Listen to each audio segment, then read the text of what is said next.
Coco இருக்கார் பார்த்தீங்களா, வேகமாக வந்துக்கிட்டு இருப்பாருங்க. வேகமாக வந்து மாஸ்டர் மாஸ்டர் இங்கே வாங்க அப்படின்னு நம்ம மாஸ்டரை கூப்பிடுவார். என்னடா கோகு சொல்லி தோடா அப்படிங்கிற மாதிரி. அதெல்லாம் இல்லை, நீங்கள் வாங்கன்னு சொல்லி மாஸ்டர் கையை பிடிச்சி இழுத்துக்கிட்டு ஒரு இடத்துக்கு போயிடுவாருங்க.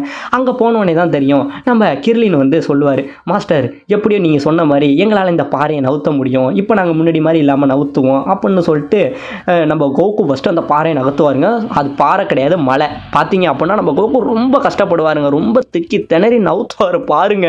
கிட்டத்தட்ட ரொம்ப தூரம் நகர்த்துவாருங்க. அதை பார்த்தோன்னே நம்ம மாஸ்டருக்கு கண்ணே பிதுங்கி போயிடும். ஸோ இன்னொரு பக்கம் நம்ம கிர்லின், மாஸ்டர் கோகு அளவுக்கு என்னால் நகர்த்த முடியாது, ஆனால் நானும் நகர்த்துவேன் அப்படின்னு சொல்லிட்டு நம்ம கிர்லின் என்ன பண்ணுவார்னா, அவரும் வந்து சளைச்சவர் கிடையாதுங்க, அவருமே வந்து அதை வந்து நகர்த்தவும் செய்வாருங்க.